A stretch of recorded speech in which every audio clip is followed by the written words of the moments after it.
Hello दोस्तों, जय हिंद जय भारत। आज हम आपको क्लास 9th के मिड टर्म का जो एग्जाम हो रहा है उस एग्जाम का रामबाण क्वेश्चन लेकर आए हैं। अगर आप ईमानदारी से इन सारे वीडियो को, सारे क्वेश्चन को आप देख लेते हो तो आपका मार्क्स 100% इंप्रूव करेगा, ये मेरा वादा है। क्योंकि क्वेश्चन का सिलेक्शन ऐसे और इतना इंपॉर्टेंट क्वेश्चंस किया गया है कि वो आपका एग्जाम में तो डायरेक्ट रूप से आएगा और नहीं तो उसी का इनडायरेक्ट फॉर्मेट में वही क्वेश्चन आएगा। ठीक है, तो आइए सबसे पहला एक क्वेश्चंस में हम लोग कम से कम 2 4 10 क्वेश्चनों को खत्म कर देंगे और वो क्वेश्चन हो जाएगा क्या, 6x² प्लस 17x और प्लस कितना हो गया बच्चों 5। अब ये हमारा एक क्या है, क्वाड्रेटिक पॉलिनोमियल्स है और इस क्वाड्रेटिक पॉलिनोमियल्स को मिडिल स्प्लिट मेथड से हमें इसको फैक्टराइज करना होता है। तो बच्चों सबसे पहले समझेंगे मल्टीपल का जो अपोजिट होता है यानी रिवर्स प्रोसेस होता है उसे हम लोग बोलते हैं फैक्टराइजेशन। क्या बोलते हैं? फैक्टराइजेशन।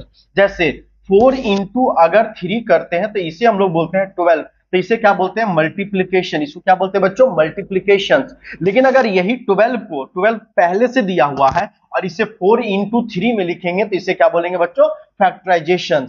तो ये जो प्रोडक्ट बना है ये किसी भी दो चीजों से मल्टीप्लाई होकर बना हुआ है। अब हमें इसे क्या करना? फैक्टराइज करना है।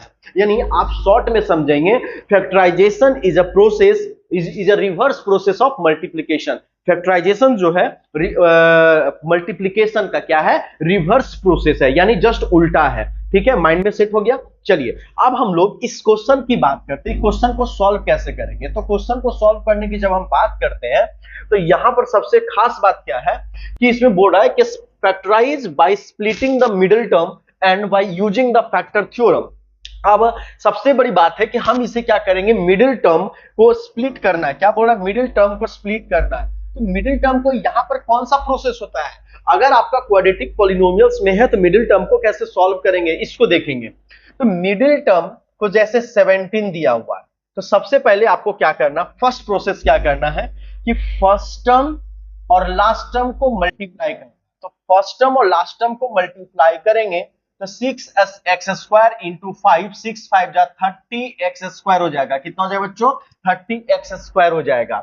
अब ये मिडिल टर्म को हमें ऐसे ब्रेक करना है कि ऐड करने पर 17x आ जाए और मल्टीप्लाई करने पर 30x आ जाए।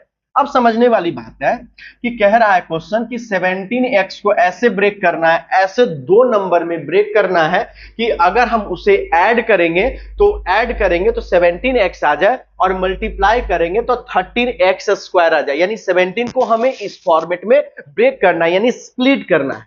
अब 17 को हम बहुत तरीके से स्प्लिट कर सकते थे, जैसे समझ के देखिए। 17 को हम लोग लिख सकते हैं 10x प्लस 7x, लेकिन 10x और 7x को मल्टीप्लाई करेंगे तो ये हमें क्या मिल जाएगा? 17x² मिल जाएगा। क्या मिल जाएगा? तो ये तो मेरा कंडीशन क्या था कि मेरे को चाहिए 13x। यानी आपको यहीं पे सबसे अच्छा और बात ध्यान देने वाली बात है कि इस मिडिल टर्म को ऐसे ब्रेक करना है दो पार्ट में, यानी स्प्लिट करना है दो पार्ट में कि अगर ऐड करें तो 17x आ जाए और मल्टीप्लाई करेंगे तो 30x² आ जाएगा। तो इसको देखिए दो टर्म में ब्रेक करेंगे यानी 15x और ये कितना हो जाएगा बच्चों? 2x।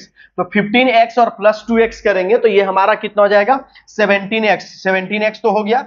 लेकिन अगर 15x इंटू 15x, अगर बच्चों 15x इंटू 2x करेंगे तो ये दोनों को मल्टीप्लाई करने पर क्या हो जा रहा है? 13x² आ जा रहा है। यानी 17 को हम लोगों ने ऐसे ब्रेक किया कि दो पार्ट में ब्रेक किया कि ऐड करने पर 17x आ जाए और मल्टीप्लाई करने पर 30x² आ जाए। तो ये हमें माइंड में रखना होगा, यही बात आपको हमेशा याद रखना है। यानी पहला प्रोसेस क्या है? 6x² को 5 से मल्टीप्लाई करेंगे, यानी फर्स्ट टर्म और लास्ट टर्म मल्टीप्लाई होकर कितना आया? 30x। अब ये मिडिल टर्म को ऐसे ब्रेक करना है कि ऐड करें तो 17x आ जाए और मल्टीप्लाई करें तो 30। तो हम लोग 17x को ब्रेक आउट किए हैं 15x plus 2x that is equal to 17x और ये दोनों को मल्टीप्लाई किया तो कितना हो गया बच्चों? 30x² हो गया। कॉन्सेप्ट क्लियर हो गया? कोई प्रॉब्लम नहीं है। अब जब यहां पर कोई प्रॉब्लम नहीं है तो हम इसको अब दो आगे स्टेप में बढ़ेंगे। इंप्लाई दैट का साइन देना बच्चों कभी मत भूलिएगा। इंप्लाई दैट का साइन हम तब लेते हैं क्योंकि जब इससे स्टेप में आगे बढ़ते हैं, मतलब इसी चीज को दूसरे तरीके से लिख रहे हैं, बताना चाहते हैं कि इसी चीज को हम थोड़ा सा चेंज करके लिख रहे हैं इसे हम लोग क्या बोलेंगे, imply that 15x plus 2x plus कितना हो जाएगा बच्चों 5। अब यहाँ पे एक बात है, डरने की कोई बात नहीं, पूरा कॉन्सेप्ट के साथ सिखाएंगे, क्योंकि यह तो हम एग्जाम पॉइंट ऑफ व्यू से तैयारी करवा रहे हैं ना, तो हम थोड़ा सा फास्ट बता रहे हैं। अगर आपको पूरी तरीके से क्लासेस करना है तो आप मेरा ऐप पे जाएंगे, वहां पर पूरा डिटेल्स में आपको क्वेश्चंस करवाया जाएगा। और ये जो कोर्स है ये हमारे बच्चों के लिए, जो भी भारत में कोई भी बच्चे क्लास 9 के एग्जाम दे रहे हैं उनके लिए, सबके लिए बिल्कुल फ्री क्लासेस है। ठीक है, अब आ जाइए यहां पर, इसको पहले यानी जैसे इसमें भी क्वेश्चन आएगा ना कि सर 17x को ब्रेक आउट कर दिए 15x प्लस 2x में, तेरे मन में क्वेश्चन आएगा ना बच्चों, तो 17x को ब्रेक आउट किए 15x प्लस 2x में, तो क्या पहले 2x प्लस 15x भी लिख सकते हैं? तो बिल्कुल हाँ लिख सकते हैं। आपका अगर इच्छा है कि ये वाला टर्म को पहले लिखे, ये वाला टर्म को बाद लिखे, या कुछ भी जैसे लिखा हुआ वैसे लिखना चाहते हैं, आपको डरने की कोई जरूरत नहीं है। ये टर्म पहले 2x भी हो सकता है, बाद में 15x हो सकता है, इसमें भी कोई टेंशन लेने वाली बात नहीं है, आंसर सेम आएगा, आप कॉन्फिडेंस के साथ लिखिएगा। अब हम लोग क्या करते हैं कि इसमें और इसमें कॉमन ले लेंगे, किसमें किसमें कॉमन लेंगे, इसमें और इसमें कॉमन ले लेंगे। फिर से बच्चों ये दोनों में कॉमन क्या मिल रहा, 6 में भी 3 आता है और यहां पर भी x है, तो 3x मेरा कॉमन हो गया, तो यहां पर क्या बचेगा 2x प्लस 5 बच जाएगा, क्या बचेगा 2x प्लस 5। और अगर यहां पर ले लेंगे कॉमन, तो यहां पर क्या लेना है कॉमन, यहां पर सिर्फ और सिर्फ 1 कॉमन लेंगे, तो यहां पर भी क्या बच जाएगा 2x प्लस 5, क्योंकि ये दोनों में कॉमन लेने का कुछ बचा ही नहीं है। और जब कुछ भी नहीं होता है तो ये दोनों से 1 कॉमन ले सकते हैं, क्योंकि हर नंबर में 1 कॉमन होता है। अब देखिए यहां पर अगला स्टेप क्या हो जाएगा, 2x प्लस 5 एक कॉमन ये आ गया, और प्लस का साइन के बाद ये है, तो ये दोनों में 2x प्लस 5। आप रेड वाला कलर से देखिए, ये वाला टोटल पोर्शन और ये वाला टोटल पोर्शन, ये दोनों पोर्शन में हमारा कॉमन कौन है, तो हमारा कॉमन सिर्फ ये और ये है ना, तो इसको कॉमन ले लिए तो बचा कौन, इसको कॉमन लेने के बाद बचा हमारा क्या बच्चों 3x प्लस 1, 3x प्लस 1, तो ये हो गया हमारा फैक्टराइजेशन। ये क्या हो गया बच्चों हमारा फैक्टराइजेशन, यही हमारा क्या हो गया, इस टर्म को हम लोग फैक्टराइज किए और उसका फैक्टराइजेशन क्या आ गया 2x plus 5 plus 3x plus 1। अब आप समझिएगा कि देखिए अब हम इसको क्या है, इसको वेरीफाई करते हैं कि मेरा सही है या नहीं है।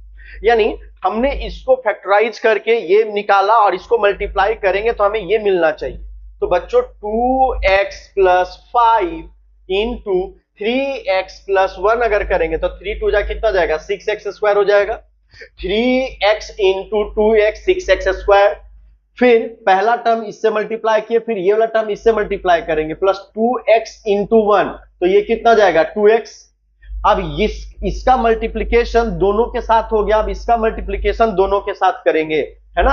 अब ये मल्टीप्लाई होगा इसके साथ, तो कितना हो जाएगा बच्चों 15x, और ये कितना हो जाएगा बच्चों 5। अब ध्यान से देखिए, चूंकि अब यहां से देखेंगे ध्यान से, तो अब यहां से स्टेटमेंट को समझने की कोशिश करेंगे। ये 6x स्क्वायर हो जाएगा, ये दोनों ऐड हो जाएगा, कितना हो जाएगा 17x हो जाएगा, और ये कितना हो गया बच्चों 5। क्या था क्वेश्चन, हाँ 5, तो आ गया ना। मल्टीप्लाई करने के बाद भी हमें वही मिल रहा है, मल्टीप्लाई करने के बाद भी हमें क्या मिल रहा है बच्चों, वही मिल रहा है, तो इसको बोलते हैं फैक्टराइजेशन। इससे रिलेटेड बहुत सारे क्वेश्चंस आपके एग्जामिनेशंस में बनेंगे, आपको वैसे क्वेश्चंस को क्या करना है, बताना है और कंप्लीट करना है। अगर समझ में आ गया होगा और आपको जो भी डाउट्स हो गया काइंडली आप शेयर कर सकते हैं। Thank you.